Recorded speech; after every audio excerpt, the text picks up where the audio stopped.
Hello everybody and welcome to another Transformers third-party review. Hope you all had an amazing time over the holiday season. In today's video, thanks to the team at Robot Kingdom, we're taking a look at the latest offering from Zeta Toys, their ZB-03 Silver Arrow, part of their KRONOS, aka MP Superion Combiner. Huge box like we got with their Onslaught. The artwork on the front isn't necessarily my favourite that they've done. Haven't quite got the face sculpt right on Silverbolt, I don't think, but the toy itself definitely manages to capture his essence. A quick look around the box, like you'd expect from Zeta. Massive, great box with the alt mode on the side, and then we have part of that image for those who collect the boxes, and then we've got Silverbolt on the top. And here we have him out of his foam prison. Now there is some controversy surrounding their Superion. Basically you can, in theory, build Superion without having Silverbolt attached, because this huge die-cast goodness lump that is the torso, basically that all folds up and you still have the arm slots included. Now Silverbolt will help with the stability, and he will kind of bulk out all of the back section. Straight off the bat, the thighs on this are a vast improvement on what they did with Bruticus. Now I love Bruticus, but if you saw my best of 2018 video, he did take a small tumble falling forwards. Now he is a very robust, solid figure, but not without its flaws. And they've also kind of increased the attachments for like the knees and the legs, but this is going to look absolutely sublime. Some people are painting these up to be more of a yellow colour. It's kind of a mustard yellow at the moment, which really doesn't bother me in the slightest. At the end of the day, this is going to be the nearest thing we have had to a masterpiece style Superion. Obviously not including the oversized Combiner Wars Superion or the things that we'll end up getting from fans' toys eventually, but for me, this is fantastic value for money. On top of this amazingly large torso, we get two of these highly articulated hands, very much like what we've got with Bruticus. Love how these looks. We've got pivot up and down as well. They're getting better and better. We get a bit of spread on those fingers as well, which is a must for me, and they are all different sizes. We get a large gun, which can open up, and we can use this as a smaller gun. Just pop this up like so, and that is designed to be held by Silverbolt. We get two heads, the first being kind of IDW in style, still very, very nice to look at. We do have a battery compartment, so we can place batteries in to get those sound bits that Zeta are renowned for, and my personal favorite, the animation style head. That is nigh on perfect. I was so happy when I saw people start opening up and they had this included. It looks incredible. Can't fault that. The animation look to that is sublime. And we get two of the crazy big feet. I've actually got some dust on mine. It's like my foam is a little bit dusty, but we've got toe articulation in there. We've got the rockers on the ankles to allow for a rather delightful pivot, and there's the forward and backwards motion that'll be available on the base of the foot as well. Very much like we got with Bruticus, only done in this white. So I was still hoping for a repaint version of the feet for Bruticus, maybe in a G1 style add-on kit and maybe a chest piece. But for now, he's still going to look insanely good next to Superion. And last but by no means least, we get some of the plugs for those that do not like the screw holes in their figures. Zeta have started doing what Planet X do, and they just fill those holes with plugs. To give you an idea of his scale, here he is alongside Prime, Pax, and our other two Aerialbots. Yes, he is taller, but I think that works. He is a Concorde. It's a big, big jet. I like how he looks personally. He's still dwarfed by the likes of Jetfire or Skyfire, but at the same time, alongside Prime, I don't mind Prime just looking up slightly. He created these guys in the G1 cartoon continuity, so I think that works. All we need now really is somebody to do an Alpha Trion. Doesn't have to transform, but I want it to scale alongside Prime. I know there was like a die-cast-ish one a year or so ago, but it just didn't really cut it. It didn't tick the masterpiece box in my opinion. That's something that I think we personally need. And here we have the big man spinning around on the pedestal. Love how he looks. He's a really clean looking figure now. He's not without his decals. He does have some tampos on his arms and on his back, but nothing that really drowns the figure and nothing that takes away that G1 animation style appearance. It's enough to bring it kind of to a semi-realistic alt mode, but it definitely still works in bot mode. I like what they've done. They've kind of outdone themselves again. They are an ever increasingly brilliant company in my opinion, because they're giving us very good, solid, competitive figures at a fraction of the cost of some of those other third parties. Getting up close and personal, love the head sculpt on there. That's definitely G1 enough for me. Again, I've got some more of that black foam cast on there though. This is what I mean by the just tampo print, just on the arms, very much like what I get with Fans Hobby. And on the back there, Mission Cyber. Yes, it's a backpack, but come on, it's barely noticeable, right?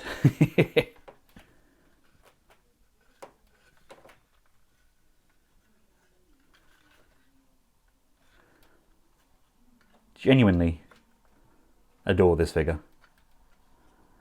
Got lots of die cast in these feet as well, some translucent smoked plastic on the knees. Articulation wise, he is pretty darn good. Head can go up, down, left, right, tilt, side to side. Ratchets on those arms come out to the side and down. If we bend the arm, we can bring it in like so, then using this double jointed hinge, bend the arms up and over. Rotation there. There is a rotation on the wrist. We have articulated fingers and a thumb. The waist can rotate left and right, but no real abdominal crunch from what I can see. We have hip skirts to the front, to the side, and nothing to the back, so we can get a really nice range of motion around there. Upper thigh rotation, double jointed bend on that knee, bringing it just beyond 90 degrees, and we get up and down, tilting side to side on the feet. The base of the foot itself doesn't actually tilt. So the superhero landing's not perfect, but at the same time, it's definitely not terrible. And to get Silverbolt transformed up into his vehicle mode, you want to rotate the hand so it's facing palm upwards. This side panel opens up. You want to collapse the arm down onto itself, and then the thumb and fist is going to slide inwards, and then this can come up and just push and close off. Do that for both sides. Head can be brought forwards. We can then flip that inside. That's going to reverse up, and there's a tab on the reverse side of the neck. That's just going to push and tab backwards. You can bring these shoulders down by giving those a tug at that joint, and that's going to drop this whole shoulder section down, and this nozzle piece just comes untabbed like so. This back of the leg piece, that just untabs from the top and the bottom. You want to just give that a tug.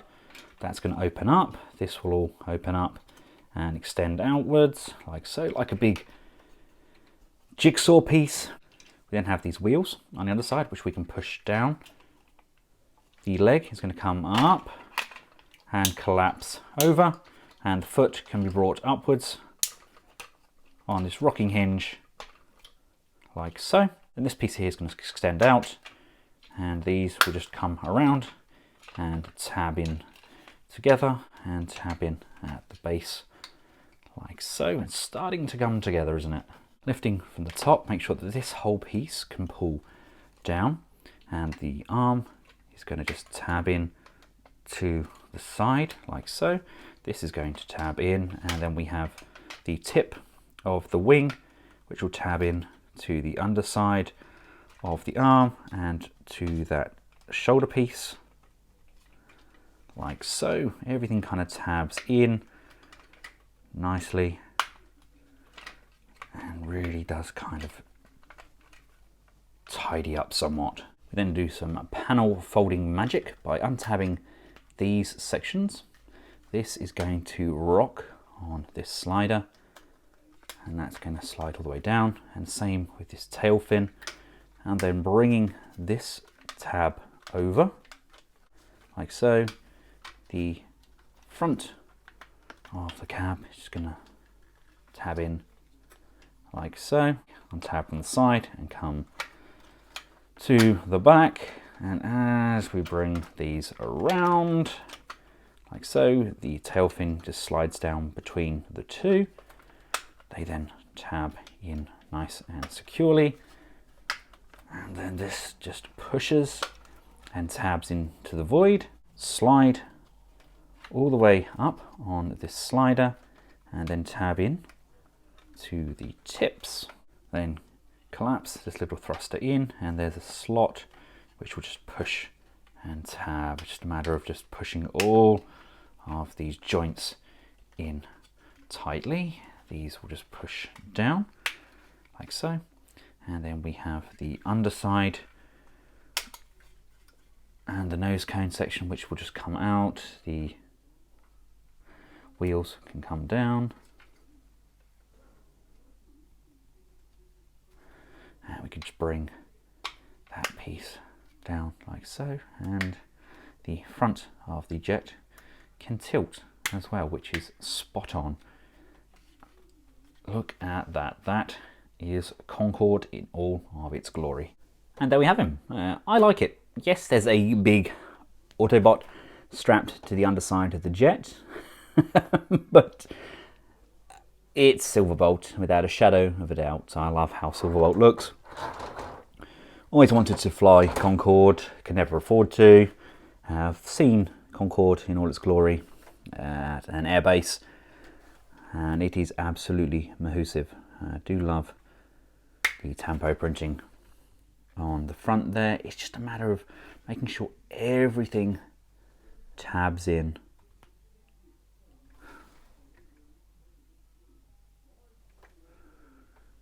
Truly am a fan. Love the wingspan, love all those little windows as well, but it only takes one of these pieces to be slightly off and not everything tabs in. But once they're all in, they are really all in, and they hold together really nicely indeed. Now you can mount his gun to these points underneath. Not a fan of having guns mounted to the underside of any jets, but the option is definitely there. Now, I'm not going to do a full comparison with all the other Aerialbots. I'll do that once we get the full set released, much like I did with Bruticus. I'll do the comparison of all the bots, all the jets, and then in combined mode. But this is Silverbolt in all of his gorgeous glory.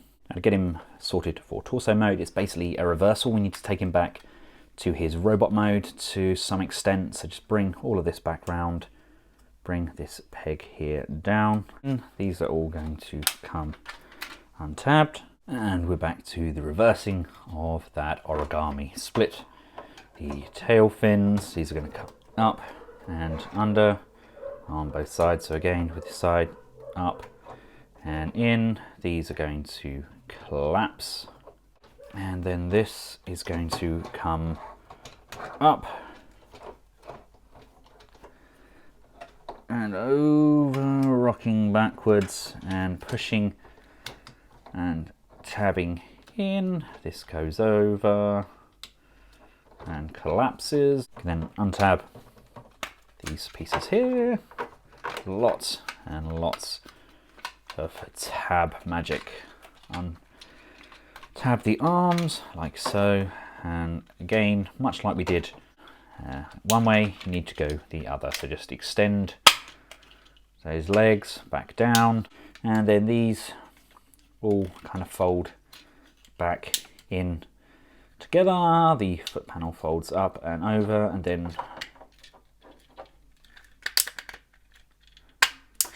this whole piece here will just flip, toe comes down, and this is going to slide back inside the leg, tabbing in at the top and at the bottom. And with the backpack panel still detached, you want to move these legs up, and they are going to come up and they're going to bend up.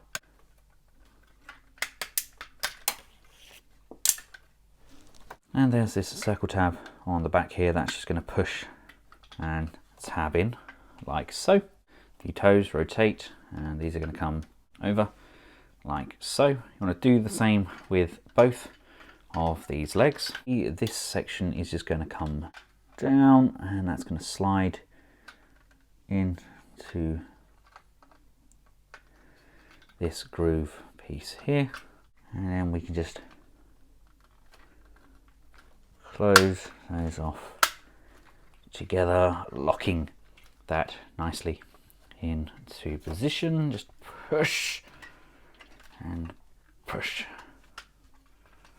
until it sits square, and then just tabs in to the back of the Silverbolt's shoulders. Now, coming down to these arms, you want to rotate them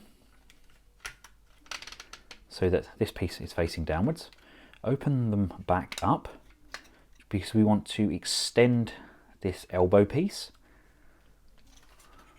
So that's going to pop up, extend, and then we can just close that back off. From there, you want to bring this piece up onto this angle. This is then going to come around.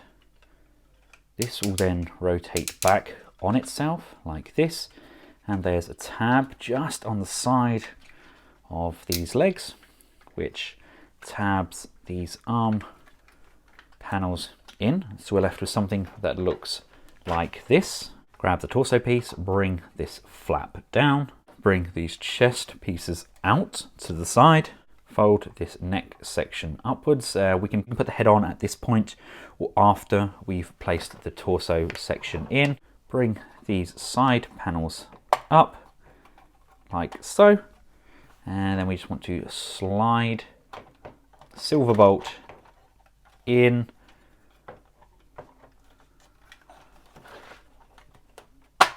pushing and locking that into position. Oh, he's such a gorgeous lump of a figure. And then the neck port just pulls in, and that is going to tab and lock just to the top of that wing piece, and this is already feeling 1,000 times more secure than Bruticus. And bring the chest plate back down, and there we have him in his torso mode.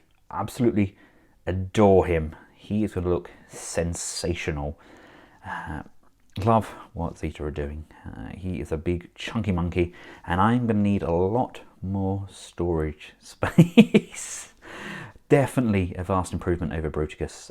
I loved Onslaught. I think he looks incredible, but it was just holding everything into place. They've absolutely nailed it with Silverbolt. It makes a world of difference. Now, as previously mentioned, I will do a full combined review once I have all of these Aerialbots, but for now, this is Silverbolt.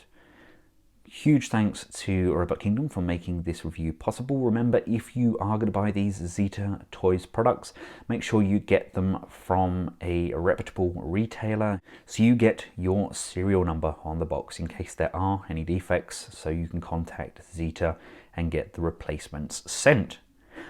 I'll make sure I get some batteries for this guy, so I can give Superion a voice. And if anybody has a spare cap going for the front of Bruticus's head, I do need to get a new one. I have mislaid it during the move. It has gone AWOL. Until next time, from myself and Silver Arrow, thanks for watching. Goodbye.